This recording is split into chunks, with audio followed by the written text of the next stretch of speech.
మోస్రా గ్రామ ప్రజలందరికీ నా యొక్క నమస్కారం. నేను మీ బిడ్డగా పిల్ల రాజశేఖర రెడ్డి కాంగ్రెస్ పార్టీ బలపరిచిన అభ్యర్థిగా మరి మోస్రా గ్రామ పంచాయతీ సర్పంచ్ అభ్యర్థిగా పోటీలో ఉన్నాను. మరి నా గుర్తు వచ్చి టీవీ రిమోట్ గుర్తు. మరి మీరు టీవీ రిమోట్ గుర్తు పైన ఓటు వేసి అత్యంత మెజార్టీతో నన్ను గెలిపించాలని కోరుతున్నాను. పైన ప్రభుత్వం ఉంది, కాంగ్రెస్ పార్టీ ప్రభుత్వం ఉంది కాబట్టి ప్రతి పేదవాళ్లకు ప్రతి సంక్షేమ పథకము ముందుండి మరి వాళ్ళకు అందించేలా చూస్తాను. మరి ముఖ్యంగా మన గ్రామంలో ఇంద్రమ్మ ఇండ్లు ఇప్పుడు నడుస్తూ ఉన్నాయి. మరి ఇంద్రమ్మ ఇండ్ల బిల్లులు కూడా మరి మీ సొంత అకౌంట్లోనే మీ పేరు మీదనే మీ ఇంటోళ్ళ పేరు మీదనే పడుతున్నాయి. అది కూడా గ్రహించండి. మరి ఇంకోటి, ప్రభుత్వము మన పైన ఎమ్మెల్యే గారు ఉన్నారు, గ్రామంలో పెద్ద మనుషులు ఉన్నారు అందరూ.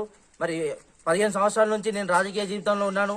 మరి మొదటిసారిగా నేను గ్రామ ప్రథమ పౌరుడిగా పోటీలో నిలబడ్డాను కాబట్టి మోస్రా గ్రామ ప్రజలందరూ నన్ను ఆశీర్వదించి మంచి మెజారిటీతో గెలిపించాలని కోరుతున్నాను. మరి మహిళలకు ముఖ్యంగా ఉచిత కరెంటు,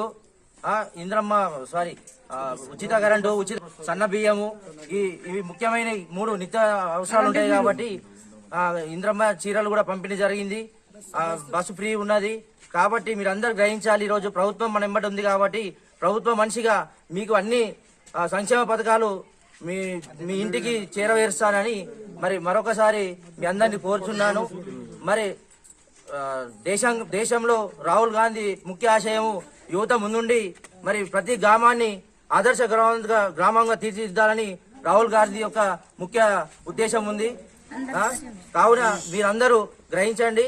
ప్రభుత్వం మన దగ్గర ఉంది కాబట్టి ప్రభుత్వ పథకాలని కానీ ప్రభుత్వం నుంచి వచ్చే సంక్షేమ పథకాలు నిధులన్నింటినీ కూడా మన గ్రామానికి తీసుకొచ్చి అత్యంత గ్రామ పంచాయతీగా తీర్చిదిద్దుతానని, జిల్లాలోనే కాకుండా రాష్ట్ర స్థాయిలో ఉత్తమ గ్రామ పంచాయతీగా తీర్చిదిద్దుతానని మీ అందరి ఆశీస్సులు కోరుతూ మరి టీవీ రిమోట్ పైన మీ ఓటు వేసి సీరియల్ నెంబర్ 6 టీవీ రిమోట్ పైన మీ ఓటు వేసి నన్ను ఆశీర్వదించాలని కోరుతున్నాను.